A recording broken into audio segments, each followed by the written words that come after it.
मी नागपूरच्या आणि भंडाऱ्याच्या दौऱ्यावर आलेलो आहे आणि सुट्टी जास्ती सुट्टी आम्हाला नसते आणि सुट्टी आपणाला नसते.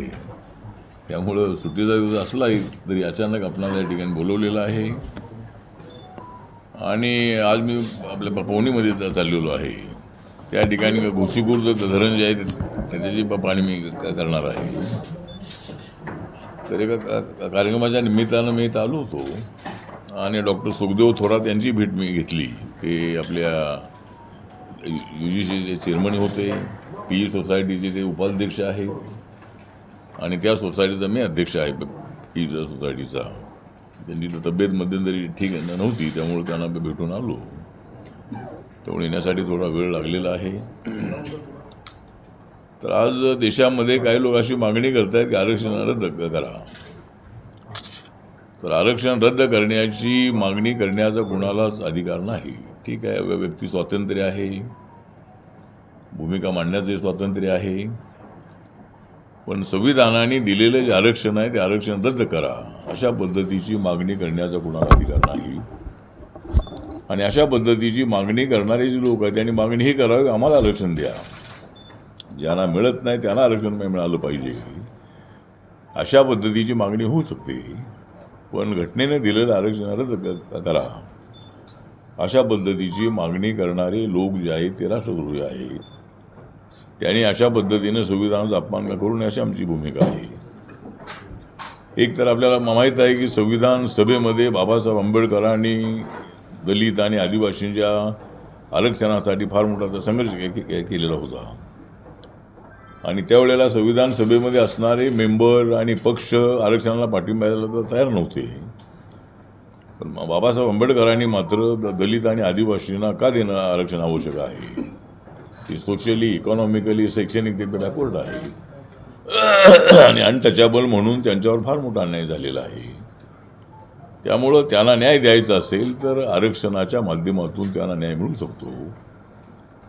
आणि दलित आणि आदिवासींना आरक्षण मिळालं 1950ला. 26 जानेवारी 1950ला संविधान स्वीकारल्यानंतर त्यामध्ये STला 15% आणि STला 60% असं 22.5% आरक्षण त्यावेळेला मिळालेलं होतं आणि त्यावेळेला दलित आदिवासींचं पॉप्युलेशन 22.5% होतं. म्हणजे दलितांचं पॉप्युलेशन जे होतं ते 15% होतं आणि आदिवासींचं पॉप्युलेशन 7.5% होतं. तर असं 22.5% आरक्षण मिळालेलं होतं.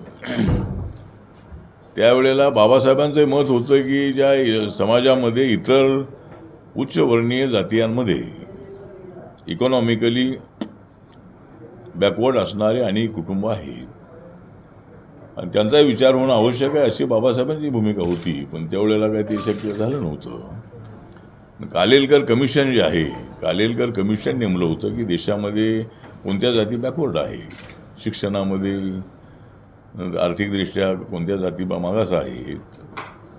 तर त्यांनी सगळा अभ्यास करून त्याच्यामध्ये कालेलकर कमिशनने काही जाती ज्या आहेत त्या OBC म्हणून बॅकवर्ड जाती म्हणून त्यांची यादी तयार केली आणि त्या यादीमध्ये हिंदू समाजातल्या जाती, मुस्लिम समाजातल्या जातींची संख्या त्यामध्ये आहे. मुस्लिम समाजातल्या जवळजवळ 80% जाती ज्या आहेत त्या जाती OBCमध्ये आहेत आणि बाकीचे हिंदू समाजातल्या जाती आहेत. आरक्षण जे आहे ते आरक्षण हे धर्माच्या आधारावर देण्याची तरतूद संविधानामध्ये नाही. पण जात जी आहे ती मुस्लिमांमध्ये ज्या जाती आहेत त्याच्यामध्ये बॅकवर्ड जातींची यादी तयार करण्यात आली, हिंदू समाजाच्या जातींची यादी तयार करण्यात आली आणि मंडल आयोगाच्या शिफारशी मान्य करा अशा पद्धतीची मागणी पॅन्थरच्या काळामध्ये आम्ही करत होतो. आणि तो काळ असा होता की OBCना सुद्धा आम्ही बॅकवर्ड आहोत असं म्हणणं आवडत नव्हतं. आम्ही बॅकवर्ड आहोत म्हणजे आम्ही दलित आणि आदिवासी तर आम्ही बॅकवर्ड आहोत आम्ही. तर पण इतर OBCना असं वाटत नव्हतं की आम्ही बॅकवर्ड आहोत. पण नंतर मात्र ही मुवमेंट सुरू झाली आणि OBC जातीतल्या अनेक लोकांनी मागणी केली की आम्हाला आरक्षण मिळालं पाहिजे. कालेलकर कमिशनने बनवलेली लिस्ट होती, त्या लिस्टचा अभ्यास करण्यासाठी मंडल कमिशनने नेमण्यात आलं होतं आणि मंडल कमिशनच्या शिफारशी मान्य करा अशा पद्धतीची मागणी देशभरातून होऊ लागली. आणि काँग्रेसच्या काळामध्ये काही ते झालं नाही. आज राहुल गांधी फार ओबीसीची गोष्ट करत आहेत, पण काँग्रेस पक्ष अनेक वर्ष सत्तेमध्ये राहिला, पण काँग्रेस पक्षांनी कधीच ओबीसीना न्याय देण्याचा प्रयत्न केला नाही. पण माननीय व्ही.पी. सिंगजी हे काँग्रेस सोडून तिथे जनता दल त्यांनी स्थापन केला आणि त्यांचं सरकार 1990मध्ये आलं आणि त्या सरकारने मंडळ आयोगाच्या शिफारशी मान्य केल्या आणि त्याला विरोधी झाला. अनेक लोकांचं आंदोलनही झालं, अनेक हल्लेही झाले. पण त्यावेळेला कालेलकर कमिशनने असं म्हटलं होतं की देशामध्ये 52% ओबीसीची संख्या असण्याची शक्यता आहे. त्यांचा अभ्यास जो आहे तो अभ्यासातून आता नक्की किती आहे ते आता जातीच्या आधारावर आता जनगणना होणार आहे पुढच्या वर्षी. आता त्याच्यामध्ये प्रत्येक जातीची लोकसंख्या किती आहे, ओबीसीची किती आहे, ओबीसीमधल्या प्रत्येक जातीची किती आहे. सध्या दलित आणि आदिवासींचंच सेन्सस जातीच्या आधारावर होतं आहे, ओबीसी आणि जनरल होत नाही आहे. पण मध्यंतरीच्या काळामध्ये मागणी अशी असायची की ओबीसी आपलं जनगणना करा अशा पद्धतीची मागणी होत होती. जनरलची करा अशी काही मागणी होत नव्हती. पण नरेंद्र मोदी सरकारने क्रांतिकारक असा निर्णय घेतला की आणि त्यामध्ये पूर्वीच्या काळात अडचण थोडी अशी होती की आर्टिकल 17 प्रमाणे संविधानाने जाती व्यवस्था संपवलेली आहे. मग जातीच्या नावावर सर्वे करायचा कसा असा एक प्रश्नचिन्ह होताही. पण जरी तो प्रश्न असलाही तरी सरकारला तो अधिकार होता. म्हणजे प्रत्येक जातीची लोकसंख्या किती आहे हे जाणून घेण्यासाठी जातीच्या आधारावर जनगणना केल्यामुळं जाती व्यवस्था वाढणार आहे किंवा काय असा काही विषय नव्हता. पण व्ही.पी. सिंग साहेब हे प्रधानमंत्री असताना त्या काळामध्ये ओबीसीना आरक्षण देण्याचा निर्णय झाला. त्यांना आरक्षण द्यायचं किती याच्यावरही खल्ला झाला आणि त्यावेळेला सुप्रीम कोर्टाचं म्हणणं असं होतं की 50%च्या पुढे आरक्षण देऊ नये. मग हे 22.5% आरक्षण SC/STचं होतं. मग त्यामध्ये असा कायदा झाला की दोन्ही सभागृहामध्ये बिल आलं आणि त्याला सर्वांनी मान्यता दिली. एकमताने ते बिल पासही झालं आणि ओबीसीना 50%च्या पुढे जाता येत नाही म्हणून 27% आरक्षण त्यांना देण्यात आलं.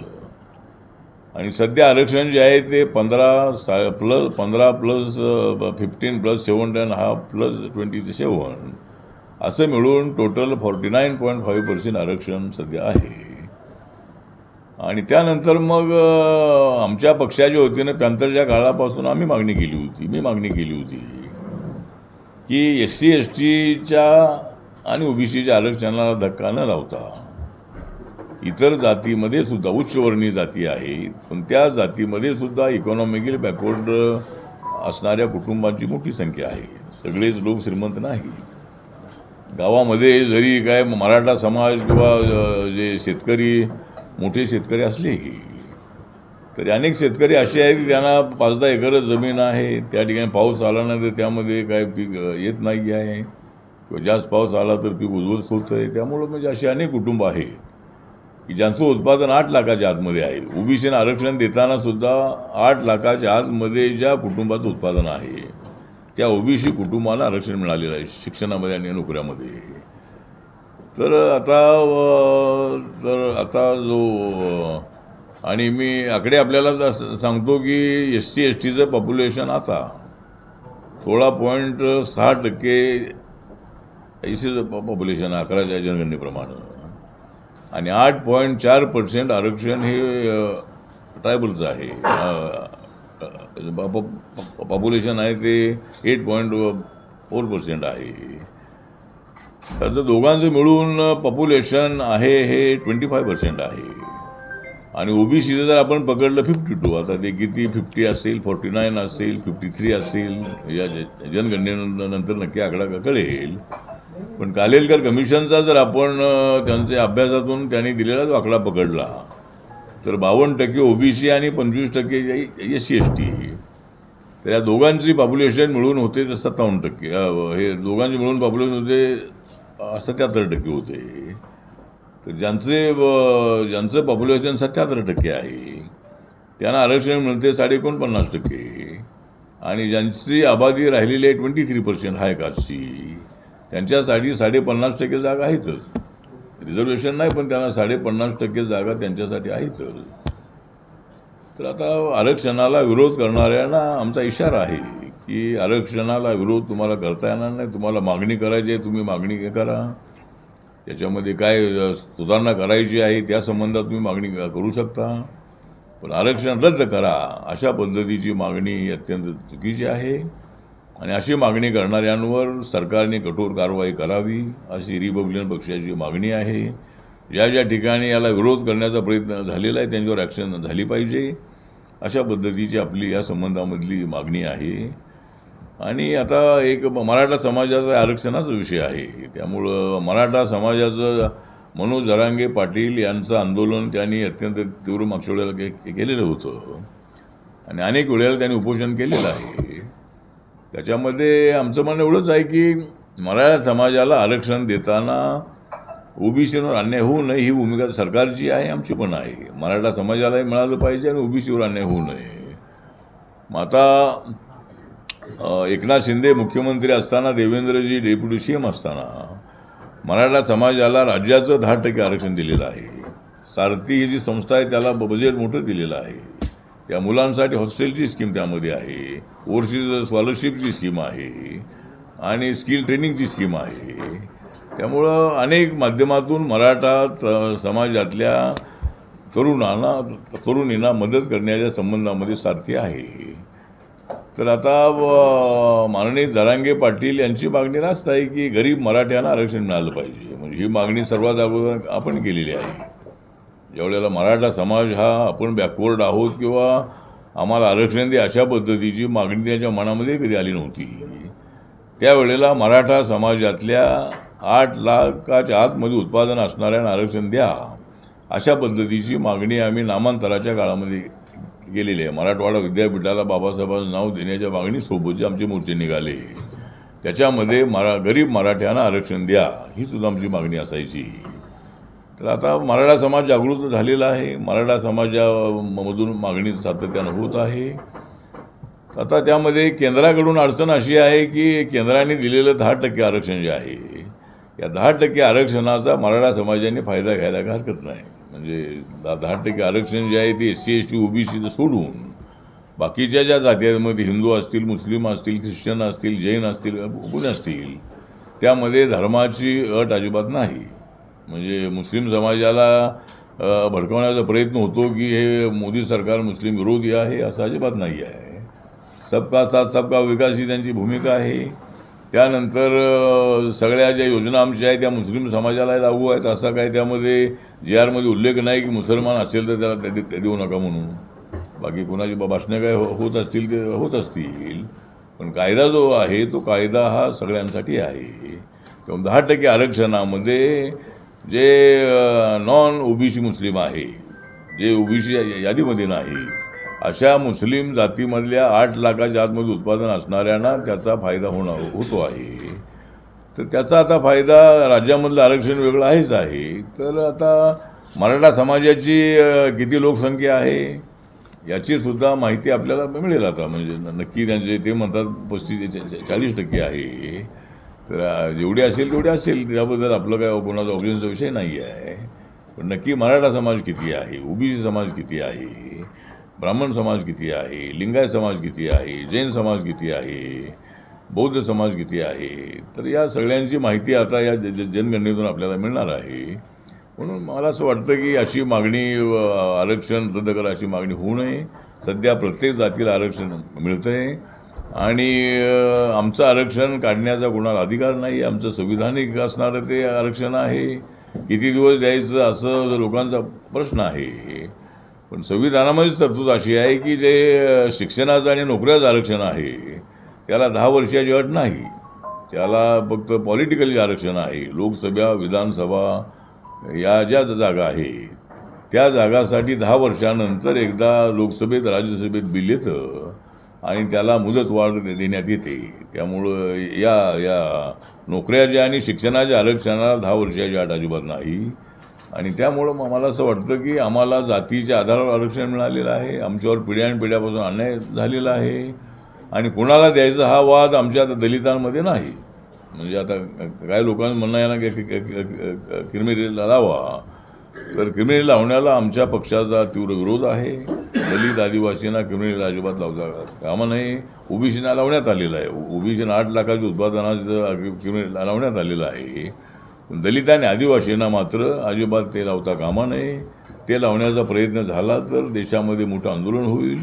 त्यामुळं माझा पक्ष म्हणून माझी मागणी अशी आहे की जाती व्यवस्था जोपर्यंत संपत नाही तोपर्यंत जातीच्या आधारावरचं आमचं आरक्षण चालू राहिलं पाहिजे आणि जाती व्यवस्था संपली तर आम्ही आरक्षण सोडायला तयार आहोत. अशा पद्धतीची आमची या संबंधातली भूमिका आहे. मनोज जरांगे पाटील यांनी आता इशारा दिला आहे की एकंदरीतच ओबीसी नोंदी जी आहे 58 लाख लोकांना गेल्या काही वर्षांमध्ये ओबीसी प्रमाणपत्र मिळालं आणि 2023 नंतर हे प्रमाणपत्र मोठ्या प्रमाणामध्ये ओबीसी प्रमाणपत्र मराठा समाजाच्या लोकांना देण्यात आलं आहे. तर सामाजिक न्याय राज्यमंत्री म्हणून हे सगळं जे सुरू आहे राज्यामध्ये मराठा वर्सेस ओबीसी याकडे तुम्ही कसं बघता? आता ओबीसी हा माझ्या मंत्रालयाचा विषय आहे. म्हणजे ओबीसी असेल किंवा माझ्या मंत्रालयाच्या अंतर्गत शेड्यूल कास्ट आहे, DNT आहेत, ओबीसी आहेत. तर या जातीमधल्या लोकांचं प्रोटेक्शन करण्याची जबाबदारी माझ्या मंत्रालयाची आहे. त्यामुळं सरसकट मराठ्यांना ओबीसी सर्टिफिकेट देता येणार नाही. पण विदर्भातले जे मराठा कुणबी आहे त्यांचं सुरुवातीपासून यादीमध्ये कुणबी आलेलं आहे तर ते ऑलरेडी ओबीसी यादीमध्ये आहेतच. कोकणामधले जे कुणबी मराठा आहेत ते ओबीसीमध्ये आहेतच आहेत. परंतु सर्व मराठ्यांना ओबीसी म्हणा असं अजिबात म्हणता येणार नाही आहे. त्यामुळं माझं मंत्रालय म्हणून माझी भूमिका अशी आहे की मराठा समाजाला आरक्षण द्यावं ही माझ्या पक्षाची मागणी आहेच आहे. मंत्री म्हणून माझं म्हणणं असं आहे की गरीब मराठ्यांना न्याय मिळाला पाहिजे आणि या 10% मधून त्याला न्याय मिळू शकतो. पण आता आम्हाला आमची अडचण अशी आहे की एकट्या मराठा समाजाचा आम्हाला विचार करता येणार नाही. तर सगळे क्षत्रिय जे आहेत देशामध्ये कुठे राजपूत आहेत, पटेल आहेत, रेड्डी आहेत, हे जे सगळे क्षत्रिय कम्युनिटी जी आहे तर या क्षत्रिय कम्युनिटीला आरक्षण देण्याच्या संबंधामध्ये वेगळा विचार करावा लागेल. त्यामुळं मला असं वाटतं की सगळ्या मराठ्यांना ओबीसी म्हणून सर्टिफिकेट देता येणार नाही. पण जरांगे पाटील यांच्या मताशी मी सहमत आहे की ज्यांचं सर्टिफिकेट ओबीसी आहे त्या ओबीसी असणाऱ्या कुटुंबातल्या मुलामुलींना आरक्षणाचा फायदा होणं आवश्यक आहे. तर तो व्हावा अशा पद्धतीची आमची भूमिका आहे. पण सरसकट सगळ्या मराठ्यांना ओबीसी अजिबात म्हणता येणार नाही आहे अशी आमच्या मंत्री म्हणून आपली भूमिका आहे. पण स्वतंत्र दिनी प्रधानमंत्री नरेंद्र मोदी यांनी भाषण देताना एक शब्दप्रयोग केलेला आहे की नक्षलवाद संपला, आता दिमागी नक्षल देशासाठी धोका आहे, असे ते भाषणातून बोलले. यावर तुमचं काय मत? नाही, माझं मत असं आहे की मी आंबेडकराईट आहे आणि आंबेडकराईट असल्यामुळं हिंसक गोष्टींकडं आमचं पूर्णपणे दुर्लक्ष आहे. बाबासाहेबांनी युद्ध नको तर आम्हाला बुद्ध व्हावं त्यांनी बुद्धिझम स्वीकारलेला आहे आणि शांतीच्या माध्यमातून देशाचा विकास होऊ शकतो. आणि मी अनेक वेळेला सांगितलेलं आहे की नक्षलवादी मुवमेंटमधल्या ज्या मागण्या होत्या किंवा मागण्या आहे त्या मागण्याला आमचा पाठिंबा आहे की या आदिवासींना न्याय मिळाला पाहिजे, रस्ते चांगले झाले पाहिजे, त्यांच्या कुटुंबातील मुलांना शिक्षण मिळालं पाहिजे किंवा त्यांच्या ज्या मागण्या असतील त्या मागण्याबद्दल काय वाद नाही आहे.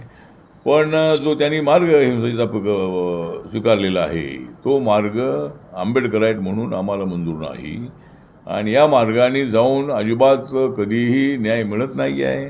आपल्याला माहीत आहे की नेपाळमध्ये माओवादी आंदोलनामधले प्रमुख असणारे जे प्रचंड होते हे प्रचंड नंतर हे मेन स्ट्रीममध्ये आले, राजकारणामध्ये आले आणि ते देशाचे प्रधानमंत्री झाले नेपाळचे. त्यामुळे आता नक्षलवादी मुवमेंटमधल्या लोकांना आमचं आव्हान आहे की आपण जो मार्ग अवलंबलेला आहे त्याच्यामध्ये तुम्ही त्या आदिवासी पोलिसांना मारताय, आदिवासींच्या मुलांना मारताय, अशा अनेक घटना त्या भागात झालेल्या आहेत, गडचिरोली, छत्तीसगड अनेक ठिकाणी. त्यामुळं मला असं वाटतं की आठवले साहेब, तो आता माझा जो प्रश्न नाही. तर आता जो दिमागी नक्षलवाद नक्षल आहे हा शब्द प्रयोग केलेला नाही आहे. प्रश्न दिमागी तुम्ही- नक्षल दिमागी नक्सल किनको हा, काय तर- हा, तर- दिमागी तो बताइए. हा, तेच सांगतोय की तर म्हणून आता जवळजवळ नक्षलवाद जो आहे अनेक नक्षलवादी हजारो नक्षलवादी सरेंडर झालेले आहेत. त्यामुळं नक्षलवादी मुवमेंट पूर्णपणे थांबवण्याचं काम आहे हिंसक ते आता जवळजवळ 99% जास्त झालेलं आहे. त्यामध्ये प्रधानमंत्र्यांनी ही भूमिका मांडलेली आहे की बौद्धिक जो नक्षलवाद आहे तर नक्षलवादी भूमिकेला पाठिंबा देणारं बौद्धिक लिखाण जे आहे बौद्धिक भूमिका मांडणं जे आहे तर हे सुद्धा अयोग्य आहे. आता नक्षलवादी मुवमेंट थांबलेली आहे. पुन्हा त्यांना भडकावून पुन्हा नक्षलवादी मुवमेंट उभे राहू नये म्हणून त्यांनी ही भूमिका मांडलेली आहे की बौद्धिक नक्षलवादी असू नये. म्हणजे लिखाण जे आपलं आहे ते लिखाण विद्रोही असावं. म्हणजे जंतर मंतरवर जे तरुणांनी आंदोलन केलं अभिजित दिपकेंच्या नेतृत्वामध्ये तरुण रस्त्यावर उतरले तर यावर तर तो म्हणजे या तरुणांवर तर त्यांनी ताशेरे ओढले नाही. नाही त्यांच्यावर ताशेरे ओढलेले नाही आहे. त्यांच्या तरुणांना त्या ठिकाणी उलट आमचं सरकार आता हे जे आहे आता सरकारने त्यांना 25 दिवस त्या ठिकाणी शांततेने बसू दिलं. पूर्णपणे सहकार्य त्यांना केलेलं आंदोलनकर्त्यांना पोलीस बंदोबस्त त्या ठिकाणी होता. त्यानंतर आपल्याला माहीत आहे की शेतकऱ्यांचं आंदोलन होतं ते 1.5 वर्ष त्या ठिकाणी होतं. त्या शांततेनं आंदोलन त्या ठिकाणी झालं होतं. त्यामुळं दिपकेंच्या नेतृत्वाखालचं जे आंदोलन आहे त्या आंदोलनाला त्यांची मागणी रास्तच होती की आपल्या नीट एक्झाममध्ये पेपर लीक झालेलं असल्यामुळं अनेक मुलांनी आत्महत्या केलेली आहे मुलींनी आत्महत्या केलेली आहे आणि अशा पद्धतीचं पेपर लीक प्रकरण अत्यंत गंभीर आहे. सरकारचा काय त्याला पाठिंबा असण्याचा विषय नाही आहे. त्यामुळं अशा पद्धतीचं पेपर लीकमध्ये ज्यांची नावं आलेली आहेत त्या सर्वांना पकडण्यात आलेलं आहे आणि आमच्या सरकारने कायदाही केलेला आहे. त्यांना 10 वर्षाची शिक्षा देण्याचा कायदाही केलेला आहे आणि आंदोलनकर्त्यांनी दिपके आणि त्यांच्या सगळ्या सहकार्यांनी जी मागणी केली होती त्या सगळ्या मागण्या सरकारने मान्य केलेल्या आहेत. त्यामुळं दिपके हा तसा आंबेडकरवादी आहे. तो औरंगाबादमध्ये छत्रपती संभाजीनगरमध्ये राहतो. तो मूळ हिंगोलीचा आहे आणि मला वाटतं की त्याने आता त्यांची मागणी चांगली मान्य झालेली आहे. त्याने मोठं आंदोलन उभं केलेलं होतं. आम्ही सुद्धा नामांतराच्या काळामध्ये आणि पॅंथरच्या काळामध्ये अनेक आंदोलनामध्ये आम्ही उतरलेलो आहोत. आम्ही लाट्या घाललेल्या आहेत. तुम्हाला एक उदाहरण देतो की खैर लांजीमध्ये ज्या वेळेला आमच्या 4 दलितांच्या हत्या झाल्या त्यावेळेला प्रकाश आंबेडकर मी गवई साहेब आणि जोगेंद्र कवाडे आम्ही सर्वांनी एक 4 डिसेंबरला आता वर्ष मला आठवत नाही पण 4 डिसेंबरचा दिवस होता आणि त्यामध्ये थोडे मतभेद प्रकाश आंबेडकर माझ्यात असे होते की मी म्हणत होतो की 6 डिसेंबरनंतर मोर्चा काढूया. जर 4 डिसेंबरला काय इथं काय कमी जास्त झालं तर त्याचा परिणाम त्या ठिकाणी होऊ शकेल. तिथं आलेले जे लाखो लोक 8-10 लाख लोक असतात. पण प्रकाश आंबेडकर म्हणाले ना आपण 4 लाख काढूया. मग आम्ही मोर्चा जाहीर केला आणि आमच्या सगळ्या लोकांना पोलिसांनी पकडलं. मी इथं मुंबईवरून आलो आणि मला एअरपोर्टला तिथं पकडलं आणि बाहेरून येणारे एकाही माणसाला आतमध्ये येऊ दिलं नाही आणि नागपूरमध्ये प्रत्येक वस्तीच्या बाहेर सगळे बंदूक घेऊन पोलीस होते. त्यावेळेला काँग्रेसचं सरकार होतं. त्यामुळं अशा पद्धतीनं आम्हाला त्या ठिकाणी अडवलं होतं. आम्हाला अजिबात पुढे येऊ दिलं नाही. म्हणजे मोर्चाच निघाला नाही आमचा. त्यामुळं दिपकेना काय तेवढा फक्त तिथं लाठीचार्ज आणि आम्हाला हे माहिती आहे की लाठीचार्ज व्हावा अशी आंदोलनकर्त्यांची इच्छा असते. काही वेळेला आंदोलन Republican Party of India Athawalekar Abhijit दिपकेंना समर्थन करणार की तरुणांच्या पाठीशी राहणार म्हणजे अभिजित दिपके सोबत जे तरुण आहेत त्यांच्या पाठीशी आहे का? म्हणजे त्यांच्या पाठीचे आम्ही आहोत. आम्ही त्यांच्या पाठीचे आहोत पण दिपकेने माझ्या पाठीशी यावं अशी माझी भूमिका आहे. म्हणजे त्यांच्या मागण्याला आमचा काही विरोध असण्याचं कारण नाही. पेपर लीक होऊ नये ती मागणी रास्तच आहे आणि दिपके आंबेडकरात असल्यामुळं दिपके जर आमच्या RPIमध्ये आला तर त्याचं स्वागतच आहे. आमच्या पक्षाचा सोशल मीडिया स्ट्रॉंग होऊ शकेल आणि अरविंद केजरीवालना पाठिंबा देण्यापेक्षा त्याने RPIला पाठिंबा द्यावा आणि तो एक चांगला तरुण आहे. तो अमेरिकेमध्ये शिकलेला आहे आणि त्याने अत्यंत योग्य वेळेला योग्य अशा पद्धतीचा निर्णय घेतला. पार्टी स्थापन केली आणि पेपर लीकच्या मुद्द्यावर त्यांनी हजारो लाखो विद्यार्थ्यांना एकत्र आणलं.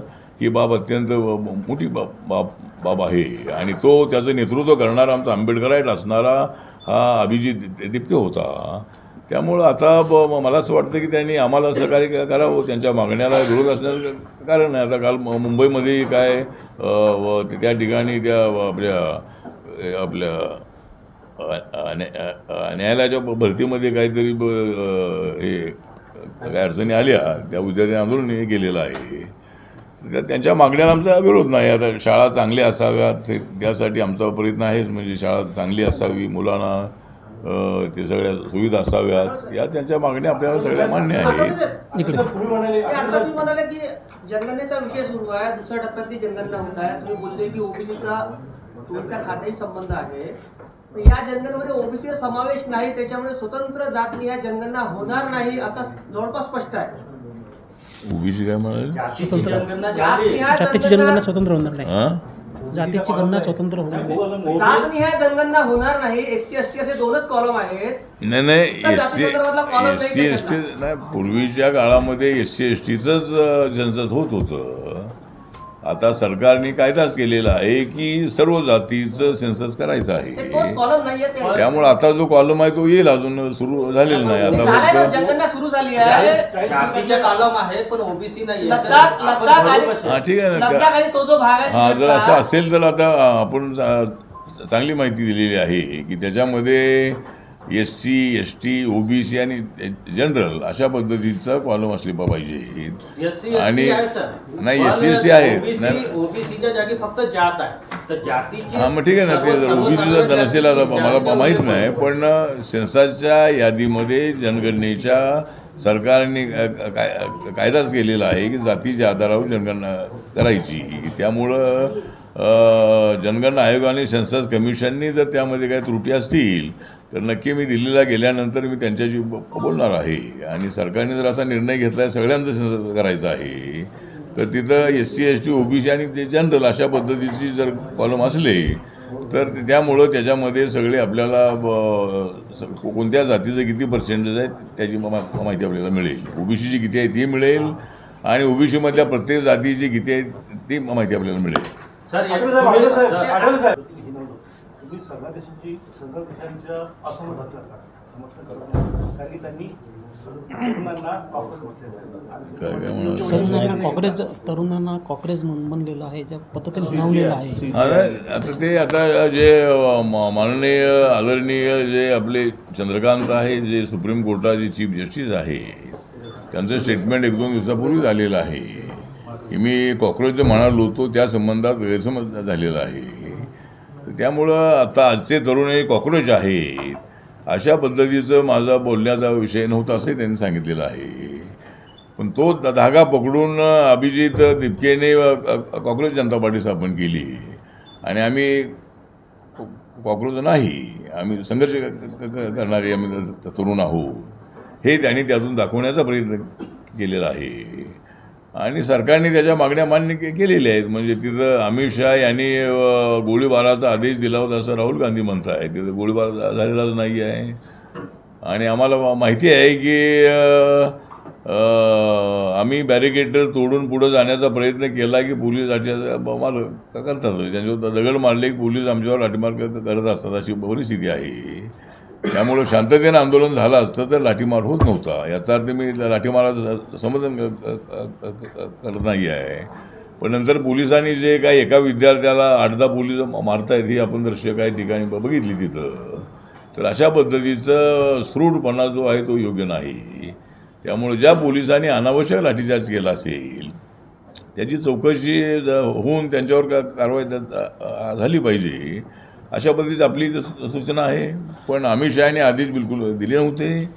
आणि काही वेळेला जे फायरिंगचे आदेश असतात त्या ठिकाणी स्पॉटवर असणाऱ्या पोलिसांना DMची परवानगी घ्यावी लागते, होम मिनिस्ट्री घ्यावी लागत नाही आहे अशी परिस्थिती आहे. आणि मॉब काय पुढं डिस्पोज होत नाही आहे. आम्ही असून सोडलेला आहे तरी मॉब जात नाही आहे, तो अग्रेसिव्ह आहे. आणि आम्ही लाठीमार केला तरी मॉब अजूनही त्या ठिकाणी हलत नाही आहे. तर आता काय केलं पाहिजे, तर मग त्यावेळेला ते DM आदेश देतात आणि काही वेळेला फायरिंग होतं. समजा आता या घटनेमध्ये फायरिंग झालेलं नाही आहे, पण पोलिसांनी काय ते ज्या लाठ्या होत्या त्याच्यावर काय होतं असं म्हणतात. तर ठीक आहे, तर त्याची चौकशी चालू आहे आणि चौकशी होऊन जे पोलीस त्यामध्ये दोषी असतील त्यांच्यावर कारवाई होईल त्यांच्यावर. राहुल गांधी जी ने की भूमिका दुटप्पी है, क्योंकि राहुल गांधी जी खाली आरोप लगाने का काम करते हैं। और जिस तरह झारखंड में भी मतलब वहाँ लाठीचार्ज हुआ, इतने दिनों से वहाँ नौजवान लोग हमें जॉब मिलना चाहिए इसी तरह के मांग को लेकर वहाँ बैठे हैं। और सोरेन सरकार ने उनके साथ बातचीत तो की है, लेकिन कोई मार्ग नहीं निकला है। इसीलिए मतलब राहुल गांधी जी ने इनको जो पत्र लिखा होगा, लेकिन राहुल गांधी जी ने कुछ सोरेन का रिजाइन करो ऐसा कुछ मांग नहीं किया है, क्योंकि उनकी तो सरकार है। इसीलिए राहुल गांधी जी के टाइम पर अनेक बार फायरिंग भी हुआ है, अनेक बार गोली लाठीचार्ज भी हुआ है। सरकार तो हमारी अभी आई है, पहली बार हमारे कार्यकाल में लाठीचार्ज हुआ है। हमारी 14 सालों में, अपना 12 सालों में लाठीचार्ज कहाँ हुआ ऐसा नज़र नहीं आया। जो किसानों का आंदोलन 1.5 साल तक चलता रहा, 14 बार किसानों के साथ हमारे कृषि मंत्री जी ने, तोमर जी ने बात की, 4 मंत्री ने बात की, लेकिन उनकी एक ही मांग थी कि हमको कानून नहीं चाहिए। तो आखिर में माननीय नरेंद्र मोदी जी ने किसानों के लिए बनाया हुआ जो कानून था वो रद्द किया था। उसी तरह अभी इस आंदोलन में भी जब स्टूडेंट की मांग उन्होंने देखी कि भाई हर पूरे देश भर से मांग हो रही है, जंतर मंतर से भी मांग हो रही है, इसीलिए धर्मेंद्र प्रधान का इस्तीफा लेने का निर्णय माननीय मोदी साहब ने लिया। और हमारी सरकार का कहना नहीं था कि रिजाइन इतना सुलझन नहीं है, मतलब 152 बार पेपर फूटी हुई है और समाज में ऐसी कुछ हस्तियाँ है कि भाई जो देश को बदनाम करती है और सबको तकलीफ देती है, तो ऐसे लोगों को कड़ी से कड़ी सज़ा मिलनी चाहिए। इसीलिए राहुल गांधी जी की भूमिका दुटप्पी है और राहुल गांधी जी खाली आरोप लगाने का काम करते हैं। और इसीलिए हमें अच्छा लगता है कि राहुल गांधी जितने ज़्यादा आरोप लगाएगी, जितनी ज़्यादा गालियाँ देते रहेंगे, और हमारा कहना है कि मोदी जी को जितनी देनी उतनी दे दो गाली, लेकिन लोग बोलते हैं कि मोदी हमारे है वाली। त्यामुळं जो लोगों को लगता है कि भाई मोदी जी डेवलपमेंट करणारे नेता है। सर मल्लिकार्जुन खरगे जो अपमान झाला त्याबद्दल आपली भूमिका काय? मल्लिकार्जुन खरगेंच्या जो मंदिरात अपमान करण्यात आला, मल्लिकार्जुनच्या मंदिरात जो अपमान करण्यात आला, मल्लिकार्जुन शुद्धीकरण केलं त्या जागेचं, तिथे सभा घेतली होती मल्लिकार्जुन खरगेंनी उत्तराखंड में सभा। हाँ, जो हल्द्वानी जो है नैनीताल के पास ही है, उत्तराखंड में आता है। और वहाँ हमारे मल्लिकार्जुन खरगे जी शेड्यूल कास्ट कम्युनिटी के हैं, वो कर्नाटक से बिलोंग करते हैं और वो मतलब बाबा साहब अम्बेडकर जी को भी मानते हैं, बुद्धिज़्म को भी मानते हैं। उन्हें गुलबर्गा में एक बहुत बड़ा, जिस तरह यहाँ नागपुर में हमारा स्तूप है जहाँ बाबा साहब ने दीक्षा ली थी, दीक्षा भूमि में, उसी तरह वहाँ भी उन्होंने अच्छा स्तूप बनाया है। तो खरगे जी मतलब कांग्रेस पार्टी ने अनेक सालों से रहे, लेकिन उनको कभी मुख्यमंत्री नहीं बनाया। मतलब वो सीनियर नेता थे कांग्रेस ने, तो विषय अलग है, लेकिन वो शेड्यूल कास्ट के इसीलिए शायद उनको नहीं बनाया। तो अभी जब हल्द्वानी में जब गए थे तो उन्होंने कुछ मुस्लिम के बारे में कुछ ज़्यादा अच्छी बात की, तो वहाँ के कुछ लोगों ने जो है, कुछ लोगों ने वहाँ जिस जगह पर ये भाषण हुआ था वहाँ क्या किया, शुद्धिकरण ने किया, तो ऐसी न्यूज़ भी आई है। तो ये बात अच्छी नहीं है, इसका कोई सरकार बिल्कुल समर्थन नहीं करती है। ऐसा करने वालों को अरेस्ट करना चाहिए, उनके ऊपर कार्रवाई होनी चाहिए, और कार्रवाई हो गई है। तो मुझे लगता है कि ये बात अच्छी नहीं है। मतलब किसी भी पार्टी का नेता हो, दलित नेता का अपमान करना ये बिल्कुल गैर कानूनी बात है और ऐसा बिल्कुल नहीं करना चाहिए। सर बीजेपी पार्टी में रीशफल की बात शुरू है। नितिन नवीन जी बीजेपी के जो प्रेसिडेंट है वो न्यू टीम अनाउंस कर सकते हैं। चर्चा ऐसी भी है कि जब बीजेपी का रीशफल होगा तो कैबिनेट रीशफल भी हो सकता है। आपके नॉलेज में कि कैबिनेट रीशफल कब तक हो सकता है? आपको कुछ नॉलेज, आपके कुछ ऐसा? मेरी नॉलेज में अभी मेरी नॉलेज का विषय नहीं, प्रधानमंत्री जी के नॉलेज का विषय है, मतलब वो कब करने वाले हैं। लेकिन बहुत जल्दी हो सकता है क्योंकि अभी कुछ मंत्री पद बाकी भी भरने हैं और कुछ नए मंत्रियों को भी लेने का सरकार विचार कर रही है। तो जरूर मतलब उसमें बीजेपी के कुछ मंत्री बन सकते हैं, राष्ट्रवादी के कोई मंत्री बन सकते हैं महाराष्ट्र में, और बीजेपी भी कुछ मंत्री बन सकते हैं। और मुझे बनने का विषय नहीं, मैं तो मंत्री हुई हूँ, लेकिन मुझे कैबिनेट मिलने वाला नहीं। मुझे मिलना चाहिए ऐसी मेरी इच्छा है, लेकिन मुझे कैबिनेट इसलिए नहीं मिलता है कि वहाँ 8-10-20 पार्टियाँ एनडीए में है कि जिनका मेंबर एक भी नहीं है, या जिनका मेंबर एक ही है, और मेरा पार्टी का लोकसभा में एक भी मेंबर नहीं होने के कारण मुझे कैबिनेट मंत्री पद नहीं मिलेगा। और मैं राज्य मंत्री पद में खुश हूँ, मैं मतलब मुझे कोई प्रॉब्लम नहीं है। तो मैंने मंत्री पद में रहते हुए मेरी पार्टी सारे देश भर में मैंने फैलाई है। नॉर्थ ईस्ट में 2 राज्यों में मेरी पार्टी रिकॉग्नाइज है, तो ठीक बात है, मेरा काम चल रहा है। राज्य मंत्री हो, लेकिन मंत्री रहेगा तो पूरा निर्णय लेने का अधिकार होता है। राज्य मंत्री को अकेले को कोई ऐसा अधिकार नहीं होता है। लेकिन मेरा तो चालू है, मतलब मेरा काम तो चालू है। तो रीशफल बहुत जल्दी हो सकता है और उसमें अनेक नामों का विचार भी हो सकता है। अभी शरद पवार साहब की पार्टी हमारे बीच में आने वाली है क्या नहीं मालूम नहीं है, लेकिन शरद पवार जी ने एनडीए के साथ आना चाहिए। जॉर्ज फर्नांडिस आए थे तो आप क्यों नहीं आते हैं? मैं इधर गया हूँ तो आप क्यों नहीं आते हैं?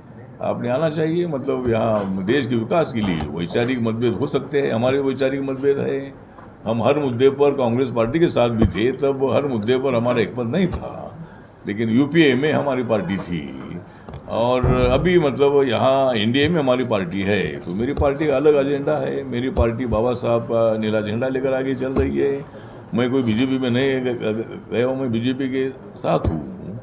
और ये सभी पार्टियाँ जो आज अपोजिशन में पार्टियाँ है, ये सब पार्टियाँ अटल बिहारी वाजपेयी साहब के टाइम पर एनडीए में थी। जॉर्ज फर्नांडिस, नीतीश कुमार, शरद यादव, ममता बनर्जी, नवीन पटनायक, करुणानिधि, ऐसे अनेक जो पार्टियाँ थी, अनेक पार्टियाँ एनडीए के साथ थी। इसीलिए अभी पवार साहब के 8 एमपी है, तो पवार साहब ने हमारे साथ आना चाहिए, और पवार साहब नहीं आते हैं तो बाकी के 8 एमपी ने हमारे साथ आना चाहिए। महाराष्ट्रात ओबीसीच्या अशा 27 जाती आहे ज्यांना केंद्रात आरक्षण मिळत नाही, ते लोक कुणाला?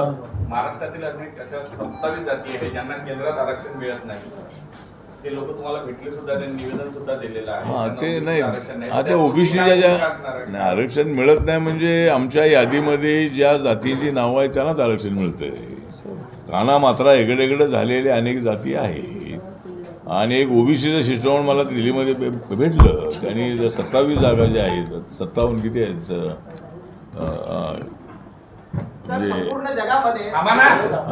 काही तर जाती ज्या आहेत त्या ओबीसीमध्ये त्यांची नावं आलेली नाही आहे, म्हणून मला ते शिष्टमंडळ भेटलेलं आहे। मी माझ्या मंत्रालयाची बैठक घेतलेली आहे आणि ती यादी एक्झामिन करण्यासाठी मंत्रालयाला पाठवलेली आहे। काना मात्रामध्ये काही चूक झालेली असल्यामुळं त्या जातींची नावं त्या यादीत आली ना ओबीसीच्या, ती आणण्यासाठी माझा नक्की प्रयत्न चालू आहे। राज्य सरकारने शिफारस केलेली आहे, तर त्यांना मदत करण्याचा नक्की आपला प्रयत्न आहे।